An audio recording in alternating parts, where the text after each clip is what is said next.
Monsters do not always lurk in the shadows. Sometimes they sit on crystalline thrones draped in the stolen wealth of a dozen crushed star systems. High King Zhao stood 12 feet tall, a biological engine of muscle and chitin. He looked down at the tiny, fragile diplomat from Earth, absolutely certain that humanity was nothing but a cosmic joke. He laughed a sound like grinding tectonic plates, completely unaware that a single, heavily armed human was standing on the other side of his impenetrable titanium doors. Abigail Hayes stood in the center of the Cathedral of Knives, trying to remember how to breathe. The air in the Varaxian throne room was thick, heavy with the scent of ozone, and the coppery tang of the incense burning in massive iron braziers. The gravity on Vrox Prime was a punishing 1.3 Gs. It pulled at her shoulders. It dragged at her internal organs. Every step she had taken from the landing pad to this grand hall felt like wading through wet concrete. She kept her spine rigidly straight. She kept her chin up. Diplomatic protocol demanded strength even when her knees wanted to buckle. Above her, the architecture defied human logic. The walls were carved from a single continuous seam of black basalt, polished to a mirror shine, and embedded with jagged shards of luminous crystal. The ceiling was lost in a haze of purple smoke 300 feet up. It was a room designed to make visitors feel microscopic. It was working. At the far end of the hall sat High King Zhao. He was a terrifying specimen of apex evolution. 12 feet of armored gray carapace, 4 muscular arms resting casually on the armrests of a throne, forged from the melted hulls of conquered warships. His face was a wedge of bone, and 4 solid black eyes that drank in the light. Around him stood his royal guard. 20 Varaxian warriors, each carrying a kinetic pike that could punch through a light tank. They were absolutely motionless. They didn't need to posture. Their existence was a threat. Abigail cleared her throat. The sound echoed pathetically in the cavernous space. She adjusted the cuffs of her charcoal suit, her fingers brushing against the hidden biometrics monitor on her wrist. Her heart rate was spiking. She forced it down. High King Zhao, Abigail said, her voice amplified by the room's natural acoustics. The United Earth Directorate has reviewed your counter-proposal regarding the mining colony on Aegis 7. We find the terms unacceptable. The colonists are citizens of Earth. They are not property to be bartered, and they will not be subjected to indentured servitude in your orbital refineries. Zhao leaned forward. The movement was slow, deliberate. The massive plates of his armor scraped against the throne. It sounded like swords being drawn. Unacceptable, Zhao repeated. He spoke Terran Standard flawlessly, though his vocal cords gave it a harsh, mechanical buzzing quality. A fascinating word, Ambassador Hayes. It implies you have a choice. We always have a choice, Abigail replied evenly. She kept her eyes locked on his central pair of eyes. The treaty we offered was generous. Trade concessions, platinum shipments. In exchange, you release the colony. It is a mutually beneficial arrangement. Zhao chuckled. It was a low, rumbling vibration that Abigail felt in the soles of her boots. One of his lower hands casually flicked a data pad off the arm of his throne. It shattered against the basalt floor. Your treaty is scrap, Zhao said. Your directorate is a coalition of soft, fleshy creatures hiding behind bureaucratic paper. Aegis 7 is in Varaxian space now. The borders have expanded. The humans there are a resource. They will dig, they will toil, and when they expire, they will be replaced. This is the natural order. The strong consume. The weak serve. Abigail swallowed hard.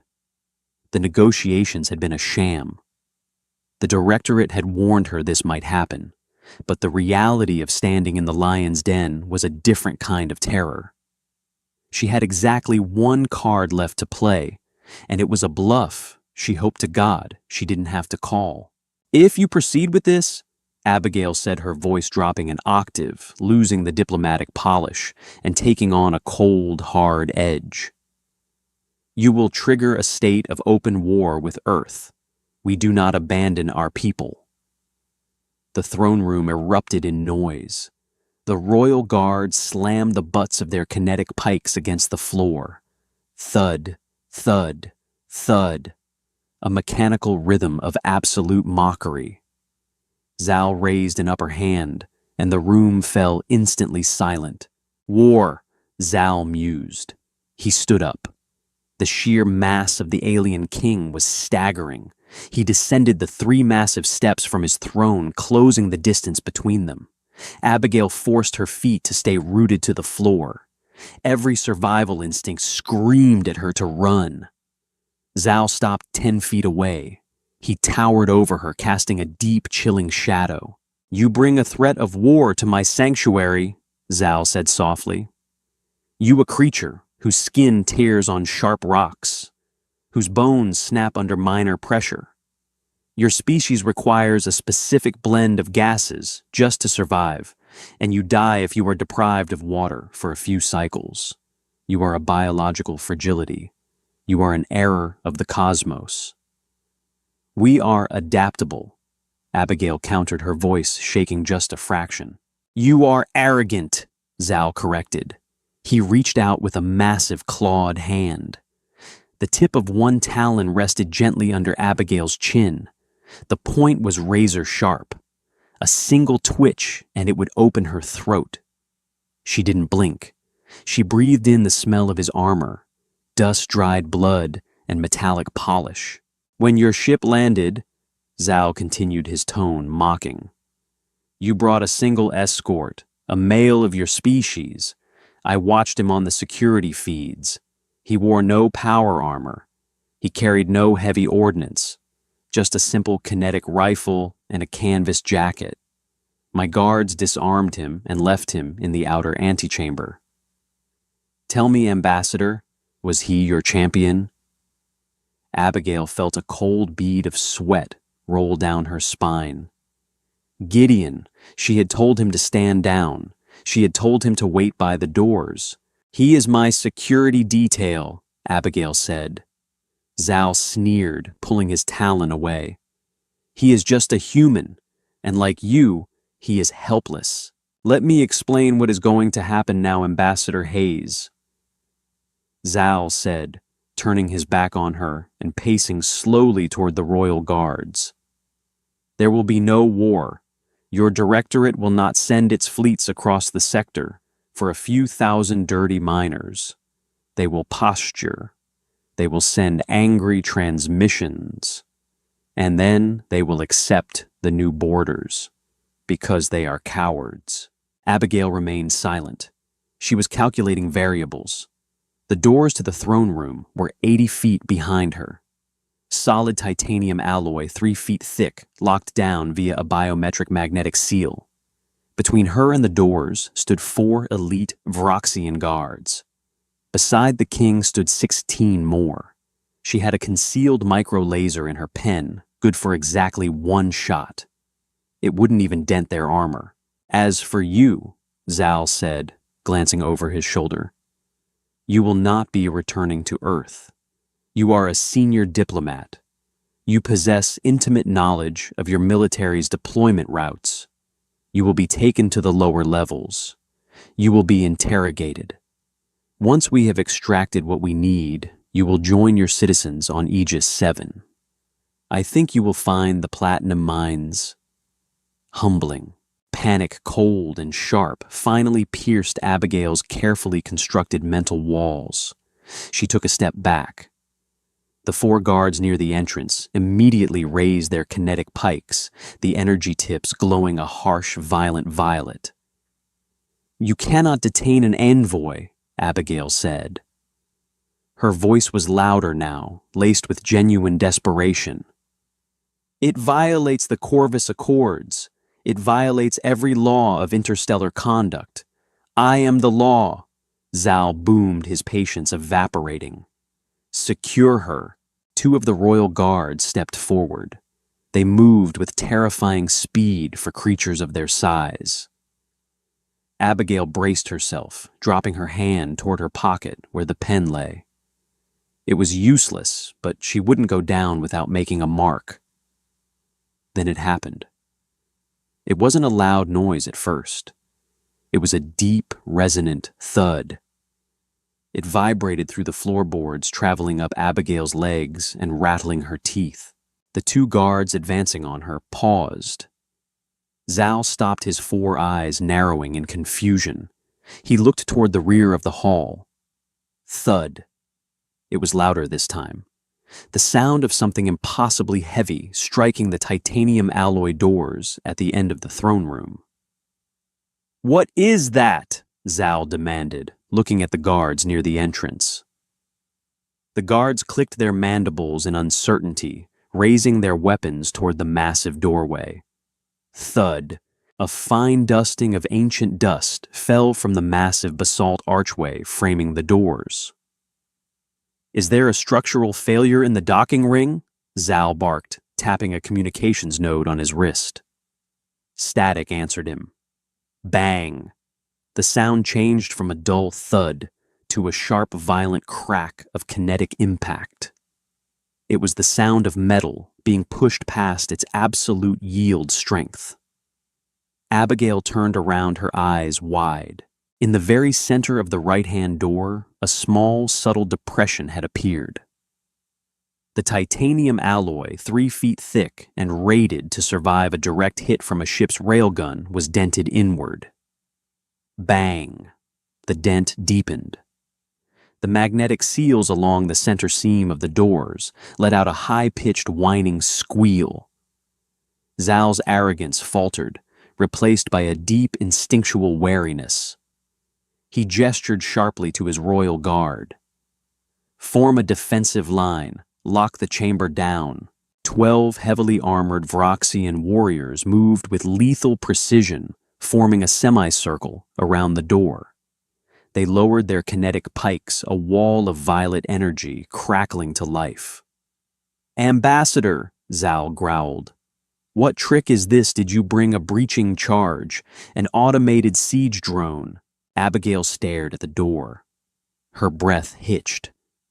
She remembered the look in Gideon's eyes when she told him to surrender his rifle in the antechamber. He hadn't argued. He had just smiled a cold, dead thing and handed it over. She had thought he was being professional. She suddenly realized he just hadn't cared about the gun. Bang! The magnetic seal failed. A loud electronic screech echoed through the hall as the locking mechanism sheared in half. The doors didn't open. They were being bent. The crack between the two massive slabs of metal widened, revealing the dark antechamber beyond. "No drones," Abigail whispered, her voice barely audible over the screaming metal. "No charges." "Then what is breaking my door?" Zal roared. Crack! A massive armored gauntlet shoved its way into the gap between the doors. It wasn't clean. It wasn't graceful. It was brutal brute force mechanics. The gauntlet grabbed the edge of the right door. Abigail watched in stunned silence as the metal fingers dug into the titanium. The hydraulics of the gauntlet whined in agony, and then with a sound like a screaming beast, the right door was ripped completely off its hinges. The massive slab of titanium, weighing several tons, crashed to the floor. The impact shattered the basalt tiles, sending a shockwave through the room that knocked Abigail off her feet. She hit the ground hard, gasping for air, her ears ringing from the sheer volume of the impact. Dust and purple smoke billowed through the ruined doorway. The Vroxian guards stood frozen, their pikes trembling slightly. They were bred for war, trained to fight rival empires and put down rebellions. They were not trained to deal with something that could manually tear a vault door in half. Through the settling dust, a figure stepped into the Cathedral of Knives. It was Gideon Cross. He looked nothing like the quiet, unassuming security detail who had walked off the ship. He was wearing his heavy rig, a piece of equipment strictly forbidden in diplomatic settings. It wasn't standard military power armor. It was an industrial, deep-core mining exoskeleton, modified and stripped down for speed and violence. Thick, scarred hydraulic pistons ran along his legs and spine. Heavy plating covered his vitals, painted a dull, non-reflective matte black. He didn't have his rifle. He didn't need it. In his right hand, resting casually against his shoulder, was a Type 4 seismic hammer. It was a tool designed to crack asteroids. Its head was a massive block of dense tungsten, wired with a localized gravity distortion field. Gideon rolled his shoulders. The exoskeleton hissed, venting a cloud of white steam into the air. He was bleeding from a cut above his left eye, the blood tracking down his jaw and dripping onto the dark metal of his collar. He didn't look angry. He looked entirely terrifyingly calm. He looked at the shredded metal of the door, then at the line of 12 elite Varaxian warriors. Finally, his eyes found Abigail on the floor. "Ma'am," Gideon said. His voice was a low, gravelly rasp that somehow cut through the silence of the massive hall. Negotiations concluded. Abigail pushed herself up onto her elbows, staring at the monster she had brought into the room. They declined the treaty, Gideon. Gideon nodded slowly. Understood. Zal recovered his composure. His mandibles flared in absolute fury. He pointed a massive arm at Gideon. Kill him. Leave nothing but paste. The 12 royal guards charged. They moved as a coordinated unit, a wall of armored muscle and violet energy, meant to spear the human and lift him off the floor. Gideon didn't retreat. He stepped forward. He swung the hammer. He didn't swing it like a weapon. He swung it like a man driving a spike into bedrock. He stepped into the swing, the exoskeleton's hydraulics screaming as they multiplied his baseline strength by a factor of 10. The tungsten head of the hammer connected with the chest plate of the lead Varaxian guard. Physics asserted itself. The localized gravity field activated on impact. The sound wasn't a clang. It was a sickening wet crunch. The Varaxian's hyper-dense armor shattered like cheap glass. The kinetic force lifted the 12-foot alien completely off its feet and threw it backward into the 3 guards behind it. They went down in a tangle of broken limbs and shattered armor, entirely neutralized in a fraction of a second. Gideon didn't stop to admire his work. He moved with brutal, ugly efficiency. A guard lunged at his left side, thrusting a kinetic pike at his ribs. Gideon caught the shaft of the pike with his free hand. The violet energy burned the paint off his gauntlet, but he didn't let go. He yanked the weapon forward, throwing the massive alien off balance, and drove a steel-plated knee directly into its lower mandible. Bone snapped. The alien collapsed, thrashing. 3 more guards surrounded him, striking with the butts of their weapons. Gideon took a hit to the shoulder that would have pulverized an unarmored man. The exoskeleton groaned, but held. He spun, bringing the hammer around in a wide, vicious arc. It caught 2 guards in their legs. The gravity field crushed their knees instantly, sending them crashing to the basalt floor in agony. Abigail watched, paralyzed by the sheer, unfiltered violence. It wasn't a duel. It wasn't combat. It was a demolition. The remaining guards hesitated. They looked at their fallen comrades, then at the small, bleeding human standing among them. Gideon breathed heavily, his chest heaving inside the rig. He spat a mouthful of blood onto the pristine floor, shifted his grip on the hammer, and looked up at King Zal. Next, Gideon said softly. Zal's 4 eyes were wide with a mixture of shock and sheer unadulterated horror. The natural order had just been violently inverted. The frail, fleshy creature had dismantled his elite guard in less than 30 seconds. Gideon began to walk toward the throne. He didn't rush. The heavy, rhythmic thud of his boots against the floor echoed the sound he had made against the doors.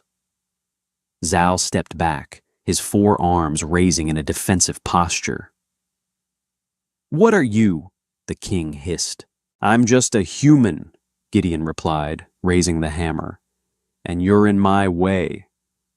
High King Zal did not become the ruler of 3 star systems through diplomacy.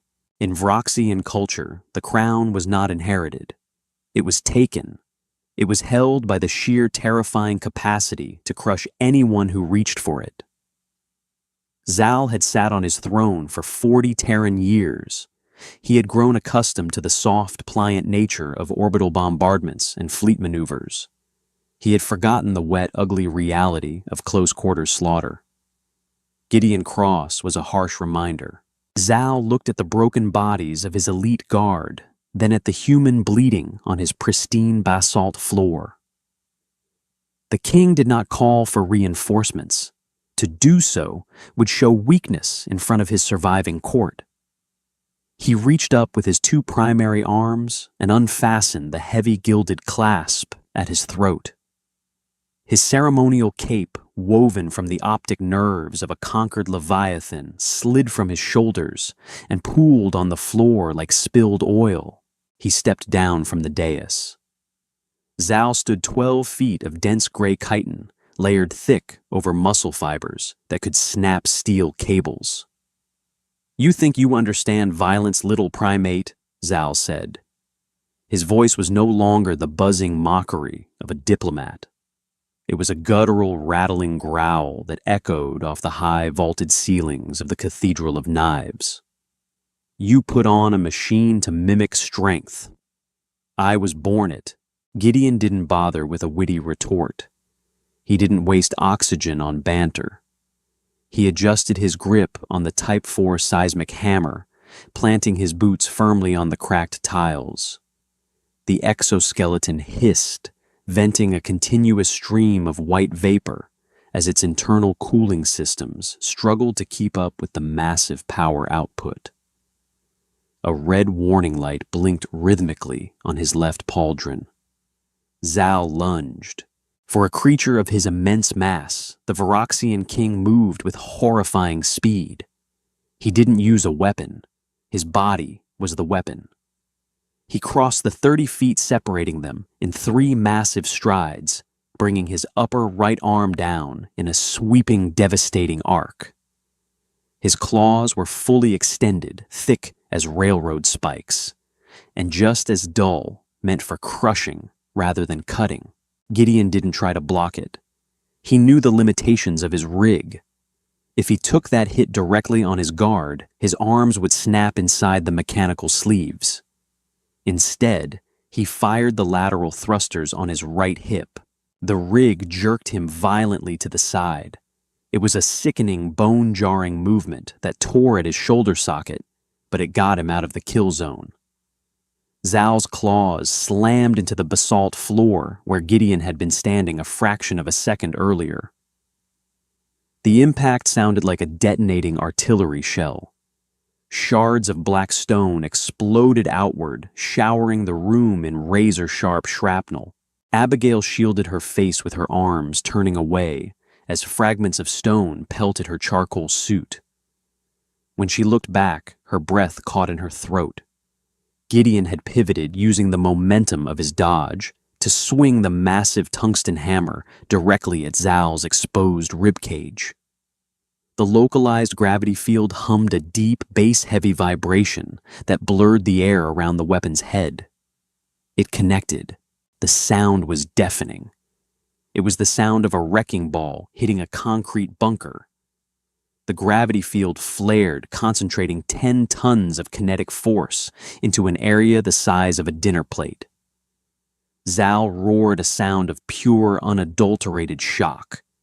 The impact lifted the massive alien off his feet, sending him skidding backward across the floor. He left deep gouges in the basalt, where his heavy boots dragged, trying to arrest his momentum. But Zal didn't fall. He dug his lower hands into the floor, ripping up chunks of stone to stop his slide. When he looked up, his 4 black eyes were burning with a terrifying primal rage. A spiderweb of hairline fractures covered the thick chitin of his chest plate, but the armor had held. The internal biology of a Varaxian apex was simply too dense. "My turn!" Zal hissed. The king pushed off the ground, a blur of gray muscle and killing intent. This time he didn't swing wildly. He closed the distance and caught the shaft of Gideon's hammer with his lower left hand. The tungsten head was still humming with lethal energy, but Zal didn't touch the head. He grabbed the reinforced steel shaft, his immense grip stopping Gideon's neck swing, dead in its tracks. The hydraulic pistons in Gideon's arms screamed, fighting against the alien's raw physical strength. Sparks showered from the exoskeleton's elbow joints as the metal began to warp. Zal used his upper right hand to deliver a brutal piston-like punch directly to the center of Gideon's chest plate. The impact sounded like a car crash. The matte black armor of the mining rig buckled inward. Gideon was thrown backward, the hammer ripped from his grasp. He flew 15 feet through the air, crashing violently into one of the massive iron braziers that lined the hall. The brazier tipped over, spilling a cascade of burning coals and hot ash across the floor. Gideon rolled through the embers, his armor scraping agonizingly against the stone. He came to a halt near the base of a shattered pillar, coughing violently. Blood sprayed against the inside of his visor, dark and thick. Abigail screamed his name. She scrambled to her feet, ignoring the surviving guards who were watching the spectacle with cold, alien detachment. "Stay back!" Gideon rasped over the suit's external speakers. The voice was strained wet with internal bleeding. He planted a mechanical hand on the floor and forced himself to his feet. The left leg of the exoskeleton was limping hydraulic fluid leaking from a ruptured line. It smelled like burnt sugar and hot copper. The rig was failing. The chest plate was deeply dented, pressing dangerously close to his sternum. Every breath he took was visible agony. Zal stood in the center of the room, holding the Type 4 seismic hammer. He examined it for a moment, letting out a low, rumbling laugh. He squeezed his massive lower hand, and the reinforced steel shaft snapped in two. He tossed the pieces aside. "You hit hard for a fragile thing," Zal mocked, pacing slowly toward Gideon. "But you are still just flesh and bone hiding in a tin can. Your machine is broken. Your weapon is gone. What will you do now, human?" Gideon reached up and unlatched his crushed visor, tossing it onto the floor. His face was a mask of blood sweat and grim determination. He looked at the leaking hydraulic line on his leg, then looked up at the towering alien king. "I'm a miner," Gideon said, wiping a streak of crimson from his chin. "I don't need a hammer to break rocks. I just need to find the fault line." Gideon didn't wait for Zal to close the distance. He took the initiative. It was a suicidal maneuver.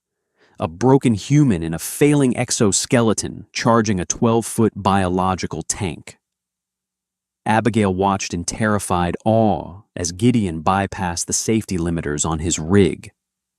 The warning lights on his suit shifted from flashing red to a steady glaring crimson. The machine was eating itself alive to give him a few final seconds of maximum output. Zal braced himself, fully expecting the human to try and tackle him.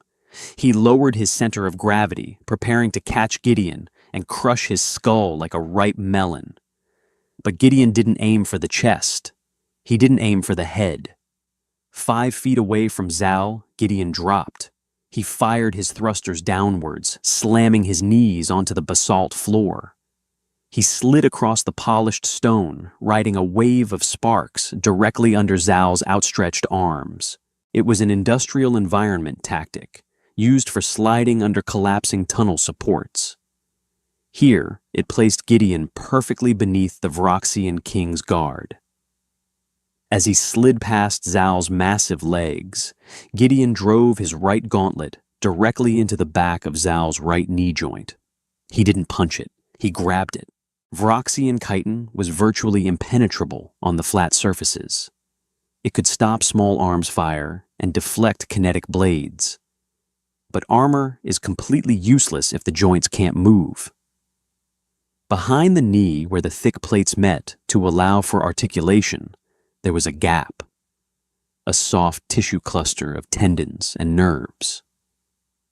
Gideon's metal fingers dug into that gap with the crushing force of a heavy-duty hydraulic press. Zal let out a shriek that rattled the stained glass windows high above them. It wasn't a roar of anger. It was a pure, unfiltered scream of structural agony.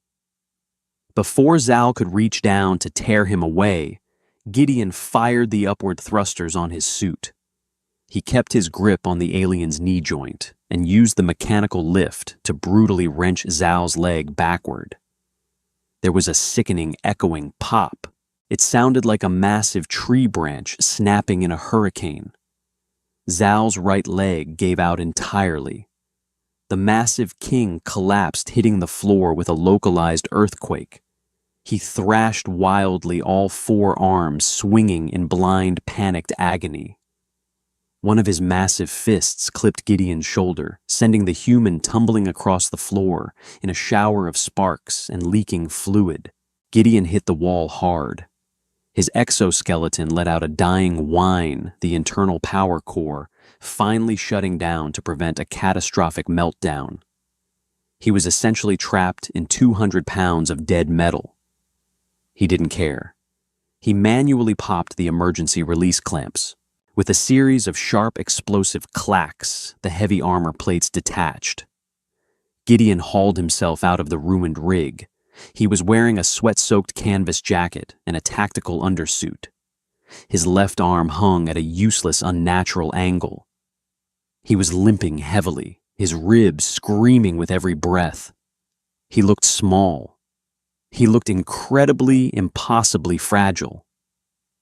But he didn't stop moving. Zal was trying to push himself up his lower arms, desperately clawing at the smooth floor. His right leg dragged uselessly behind him, the joint completely pulverized. Gideon walked past the scattered remnants of his broken hammer. He reached the heavy, snapped-off head of the kinetic pike that he had taken from the first guard he fought. The violet energy blade was dead, but the weapon was still a 4-foot length of hyper-dense Vroxian steel, ending in a razor-sharp wedge. Gideon picked it up with his good right hand. He dragged it across the floor, the metal screeching against the stone. Zal managed to roll onto his back, propping himself up on his elbows. He looked at the human approaching him. The sheer absurdity of the situation finally pierced the king's arrogance. High King Zal Conqueror of the Outer Rim was pinned to his own floor, crippled by a creature less than half his size. "Guards!" Zal screamed, his voice cracking. "Kill him! Rip him apart!" The surviving Vroxian royal guards stood near the walls. They looked at their king. They looked at the small, bleeding human dragging a piece of their own weaponry.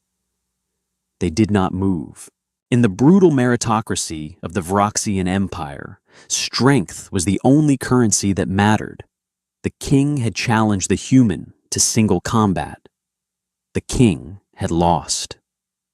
To intervene now would be a profound violation of their most sacred laws. They lowered their pikes, their mandibles clicking in silent acknowledgement of the new hierarchy. Zal saw them lower their weapons. The realization hit him like a physical blow.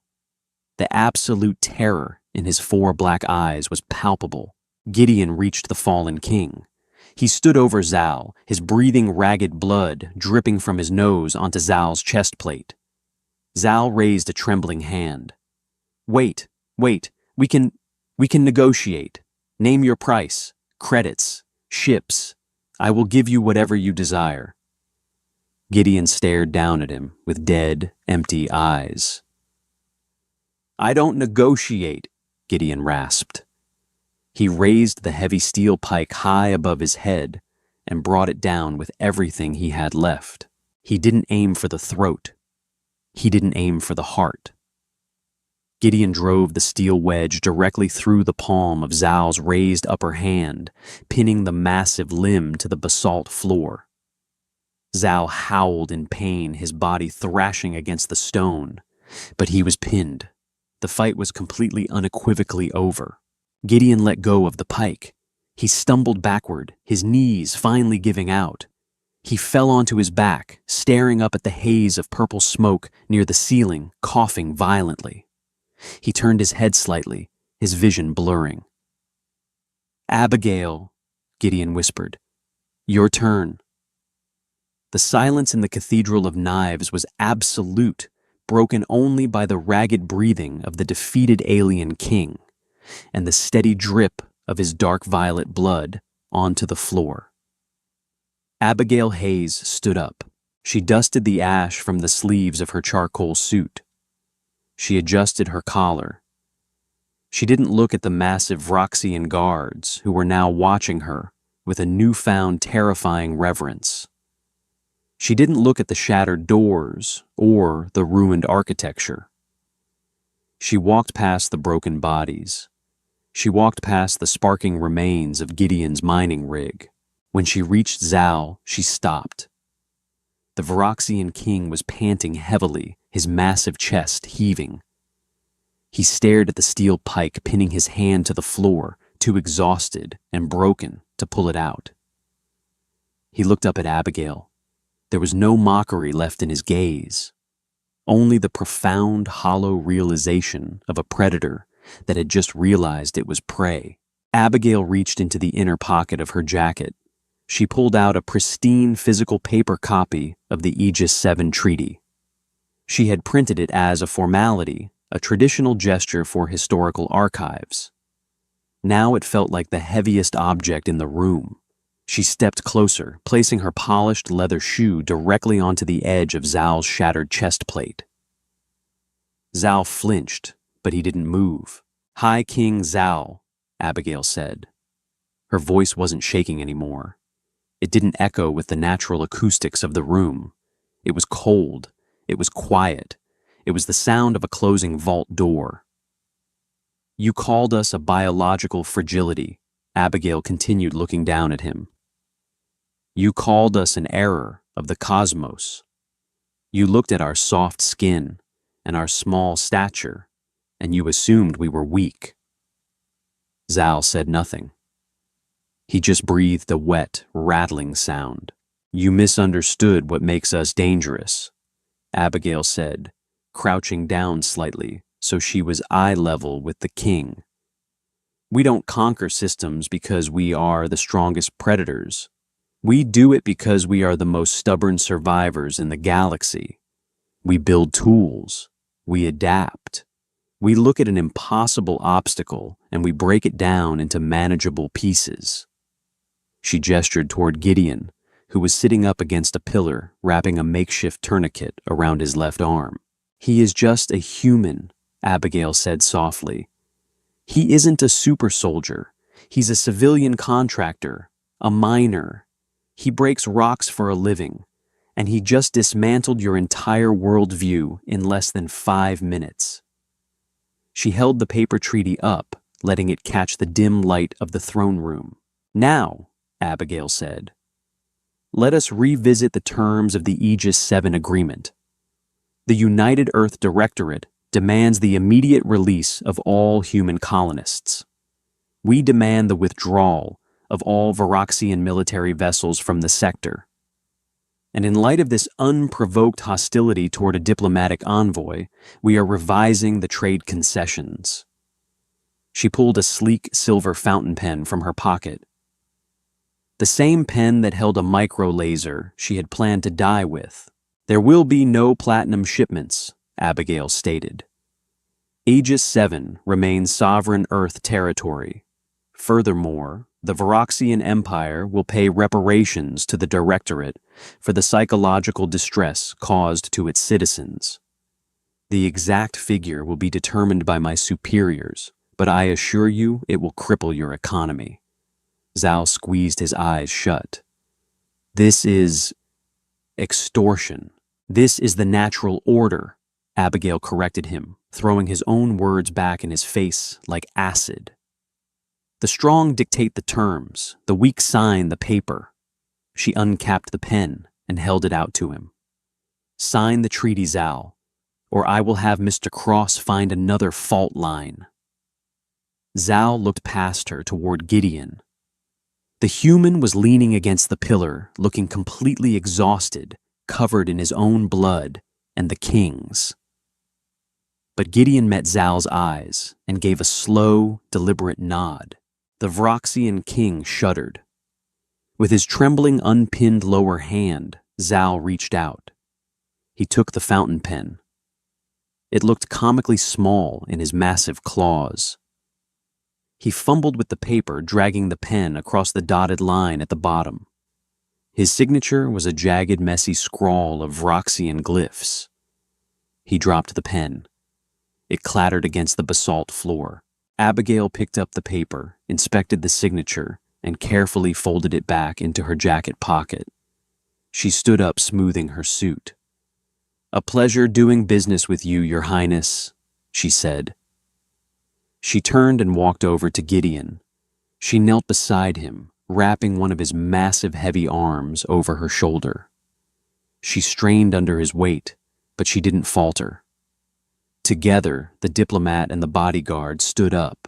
They began the long walk back down the center of the Cathedral of Knives.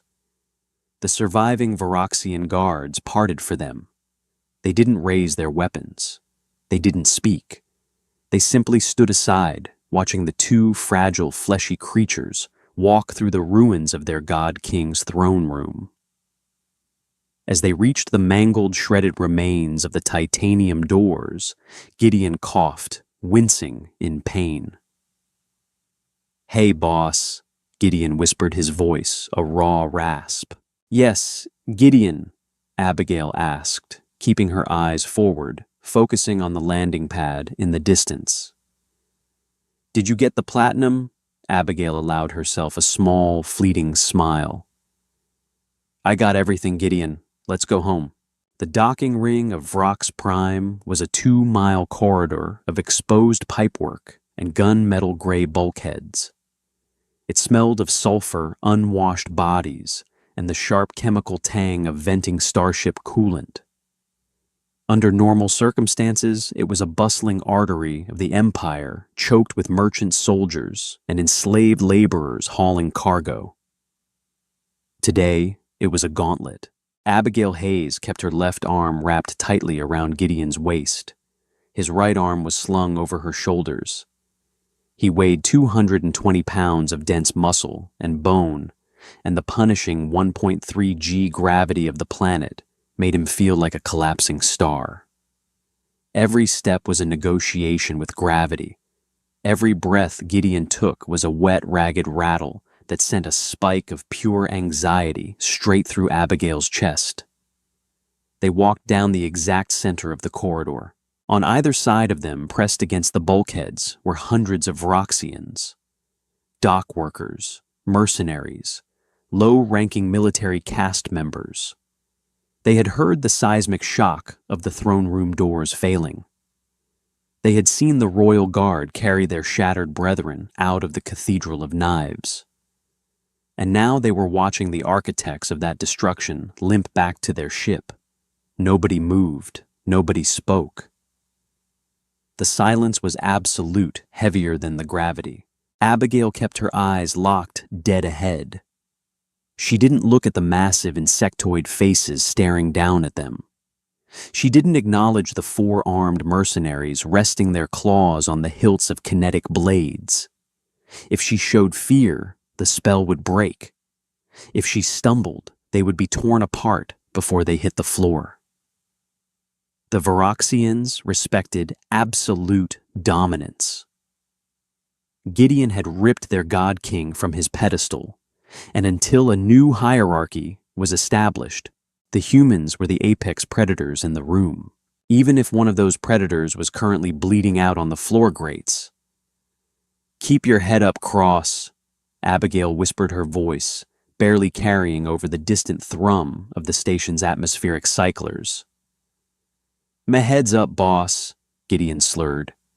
He blinked a sluggish flutter of blood-caked eyelashes. His left arm was still bound by the makeshift tourniquet, the sleeve of his jacket soaked to a dark, sticky crimson. "Just calculating the distance. Quarter mile, half a mile." Abigail lied.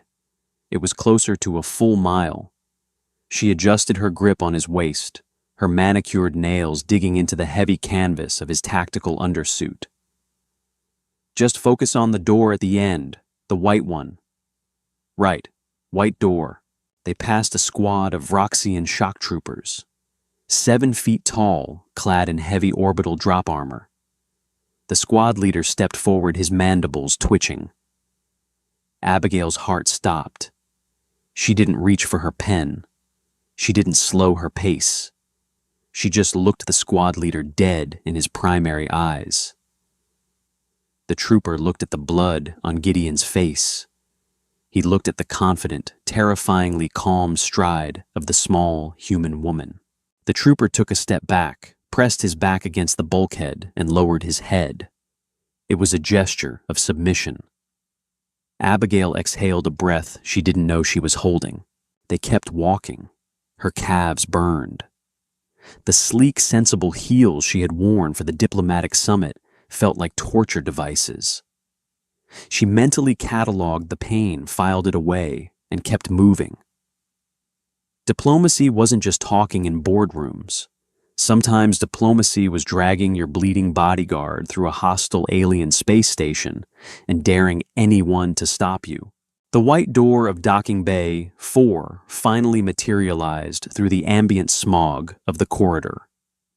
Past it sat the Bellerophon, a UED diplomatic courier ship.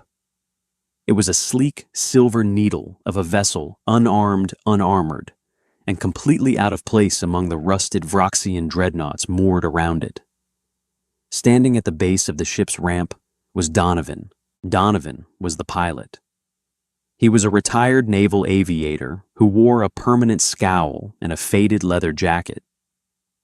He had a cigarette hanging out of the corner of his mouth, strictly violating 6 different port regulations. When he saw Abigail and Gideon emerge from the shadows of the corridor, the cigarette dropped from his lips. He didn't ask questions. Donovan sprinted down the ramp, closing the distance in seconds. He grabbed Gideon's other side, taking the brunt of the man's weight. "Jesus Christ, Cross," Donovan muttered, grunting under the sudden load. "You look like you got put through a meat grinder." "Fell down some stairs," Gideon managed a weak, bloody grin. "Alien stairs, very aggressive." "Get him to the med bay," Abigail ordered, her voice finally losing its diplomatic absolute. It cracked. The adrenaline was starting to fade, replaced by a cold, trembling exhaustion. "Right now, we need to break orbit." They hauled Gideon up the ramp. The moment their boots hit the textured steel of the Bellerophon's deck, Donovan smashed the emergency retraction button on the wall. The heavy boarding ramp hissed, folding upward and sealing with a solid, reassuring clunk. The atmospheric locks engaged. Abigail leaned against the bulkhead, sliding down until she hit the floor. The gravity on the ship was set to standard Earth normal. It felt like floating. She closed her eyes, pressing the heels of her hands against her forehead. "Abigail," Donovan shouted from down the hall. "I need you here. He's crashing." She opened her eyes. The quiet moment was over. The ledger wasn't balanced yet. She pushed herself off the floor and ran toward the medical bay. The Bellerophon tore out of Rox Prime's atmosphere like a bullet leaving a barrel. Donovan didn't ask for clearance from the orbital traffic controllers. He didn't plot a standard egress vector. He punched the main thrusters to 110%, pinned the throttle, and aimed the nose of the ship directly at the nearest slipspace jump point. The ship groaned, the hull plating screaming in protest as it violently fought the planet's gravitational pull. Down in the medical bay, gravity was the enemy. Gideon lay on the sterile white surface of the autodock table. The machine was a marvel of UED engineering, a fully automated surgical suite designed to keep people alive in deep space. But it needed clean access. Abigail stood over him with a pair of trauma shears, brutally cutting away his tactical undersuit. The fabric was fused to his skin in places where the Voroxian energy weapons had flash-boiled his sweat. "Don't cut the jacket," Gideon rasped. His eyes were rolling back. His skin was the color of wet ash. "I like that jacket." "I'm cutting the damn jacket, Gideon." Abigail said, her hands slick with his blood. She sliced through the heavy canvas, peeling it back to expose his chest. It was a mess. The massive bruise from Zhao's punch covered his entire sternum, an ugly canvas of deep purple and mottled black. The autodock sensor array descended from the ceiling, bathing Gideon in a harsh blue scanning light. The machine's synthesized voice chimed softly. "Warning. Multiple rib fractures detected. Internal hemorrhaging in the left quadrant. Severe lacerations. Blunt force trauma. Beginning triage." Two mechanical arms tipped with sanitizing sprayers and coagulant foam nozzles descended. Abigail took a step back, letting the machine do its work. She watched as the autodock sprayed thick white biofoam over Gideon's most severe wounds, sealing the torn blood vessels. A small robotic armature sterilized the deep gash above his eye, instantly stitching it closed with microstaples. The ship suddenly shuddered violently. "Donovan," Abigail yelled toward the comms panel on the wall. "Status. Clearing the outer defense grid now." Donovan's voice crackled through the speaker, strained by the G-forces of the ascent. "They're tracking us. I got 3 Voroxian cruisers painting us with targeting lasers. They aren't firing yet. I think they're confused." "They're waiting for orders," Abigail said, staring at the biomonitor above Gideon's bed. "And the only one who can give the order is currently pinned to his own floor. Jumping in 30 seconds, hold on to something." Abigail grabbed the steel rail at the edge of the autodock table. She watched Gideon's chest rise and fall. His breathing was becoming steadier as the machine pumped synthetic plasma and high-grade painkillers into his veins. The violent shuddering of the ship reached a crescendo, the structural groans turning into a high-pitched scream. And then, complete silence. The heavy, crushing weight of real space vanished. The Bellerophon slipped into the void, the stars outside the small medbay porthole stretching into infinite lines of blue light. They were in slipspace. They were gone. Abigail let out a long, ragged breath. She let go of the rail and stumbled over to the small stainless steel sink in the corner of the room. She turned on the water. It ran over her hands, turning from dark red to a faint pink, and finally to clear. She stared at her hands in the mirror. Her suit was ruined. Her hair was completely disheveled. There was a smear of Voroxian blood on her cheek. She turned off the water and walked back to the autodock. Gideon was conscious. The painkillers had done their job. His eyes were clear, though half his face was covered in surgical tape and biofoam. "Did we get it?" Gideon asked. His voice was stronger now, no longer the wet rattle of a dying man. Abigail reached into her ruined jacket pocket. She pulled out the folded, blood-stained piece of paper. She held it up. The messy, jagged signature of High King Zal sat at the bottom of the page. "We got it," Abigail said. She pulled up a small, rolling stool and sat down beside the table. She felt like she had been beaten with a baseball bat. Gideon let out a short, painful chuckle. "Good, because I am definitely putting in for overtime. That was outside my job description." "Your job description is security detail," Abigail pointed out, resting her elbows on her knees.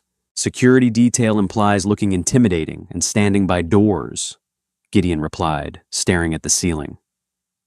"It does not include boxing a 12-foot armored bug. I want hazard pay." Abigail smiled. It was a small, genuine thing. "You'll get hazard pay, and a bonus. I'll make sure of it." Silence settled over the medbay, punctuated only by the rhythmic hum of the slip-space drive and the soft beeping of Gideon's vitals monitor. The adrenaline was entirely gone now. What remained was the stark, cold reality of what they had just done. "They're going to be furious, you know," Gideon said quietly. Abigail didn't have to ask who he meant. "The directorate. I know. You didn't play the game, Abigail. You didn't give them a drawn-out negotiation. You didn't trade the miners for a political favor. You forced an absolute win." Gideon turned his head, looking at her with piercing clarity. "Politicians don't like absolute wins. It makes them look obsolete. They like compromises. They like endless committees. The miners on Aegis 7 didn't have time for a committee." Abigail said, her voice hardening. "They were going to be worked to death in orbital refineries." "I know," Gideon said, "but the people back on Earth, the people in the suits, they don't care about miners. They care about the process. You just showed them that the process is a joke. You showed them that a single guy with an industrial hammer is more effective than a fleet of diplomats." Abigail looked down at the blood on her shoe. It was Zal's blood. "Let them be furious," Abigail said softly. She looked back up, her eyes cold and resolved. "I have the treaty. It's signed. The law is the law. They can chew me out all they want, but they can't undo the ink."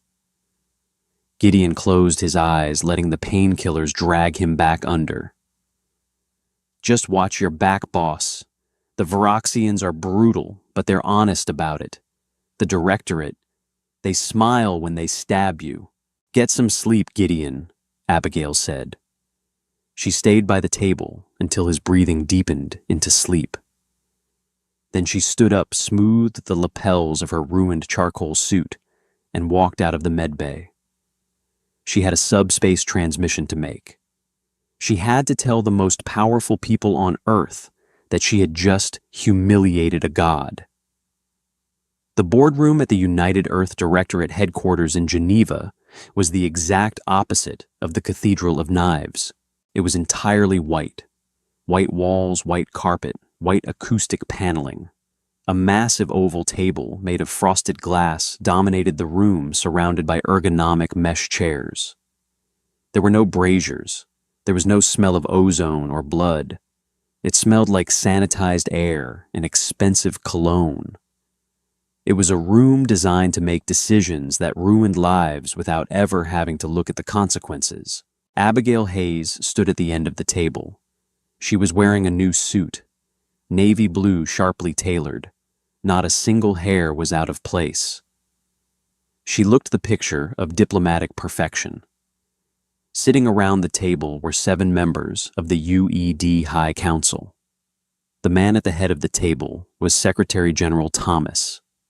He was a man in his late 60s with perfectly styled silver hair and a face that seemed permanently set in an expression of mild paternal disappointment. In the center of the frosted glass table sat the Aegis 7 treaty, the physical paper. The bloodstains on the edges had dried to a rust brown. "Ambassador Hayes," Thomas began steepling his fingers. His voice was smooth, cultured, and entirely devoid of emotion. We have reviewed the mission logs. We have read the after-action report filed by your security contractor. And, Abigail asked, she didn't use the required honorifics. She didn't care anymore. A woman to Thomas's right, Director Miller spoke up. And we find your methods highly irregular, borderline criminal, in fact. You provoked a physical confrontation with a sovereign head of state. You utilized unauthorized military-grade modifications on civilian mining equipment. You threatened the ruler of 3-star systems. I secured the colony, Abigail replied, keeping her voice completely level. The Varaxian fleet has withdrawn from the Aegis sector. 3,000 Terran citizens are no longer facing indefinite slavery. Furthermore, the Varaxians have transferred the first installment of the reparations to the UED Central Bank. I believe the figure was substantial. That is not the point. Thomas sighed, shaking his head. The point, Abigail, is optics. The Directorate operates on the principle of soft power, negotiation, sanctions. When word gets out that a UED diplomat allowed her bodyguard to beat a foreign leader half to death with a hammer, we look like barbarians. Abigail felt a cold, hard knot form in her stomach. Gideon had been right. They didn't care about the victory. They cared about the brand. With respect, Secretary General, Abigail said, stepping closer to the table. Soft power only works when the other side cares about your rules. Zal didn't. He told me to my face that humanity was a biological error. He told me he was going to take our people because we were too weak to stop him. She placed her hands on the glass table, leaning in. The council members recoiled slightly. I didn't act like a barbarian, Abigail said, her voice dropping to a dangerous whisper. I acted like a human. I adapted. Zal respected only one thing: violence. So I provided him with a localized, highly concentrated application of it. And it worked. The paper on this table proves it. Your contractor, Director Miller, interrupted, flipping open a digital file on her datapad. Gideon Cross, we are considering pressing charges. Assault on a foreign dignitary. Operating illegal, heavy machinery. Abigail stood up straight. The temperature in the room seemed to drop 10 degrees. If you touch Gideon Cross. Abigail said, her words sharp and distinct. I will call a press conference. I will stand in front of every major news outlet on Earth, and I will release the unedited audio and video from the throne room. I will show the public exactly how High King Zal planned to enslave our people while this council drafted polite letters of objection. And then I will show them exactly what one civilian contractor did to stop it. The room fell dead silent. Thomas stared at her. Miller looked down at her datapad. The public, Abigail continued, loves a hero. They love a story about the underdog. You try to court-martial the man who saved Aegis 7, and this council will be facing a vote of no confidence by the end of the week. Thomas stared at her for a long, calculating moment. He was a politician. He recognized a losing hand when he saw one.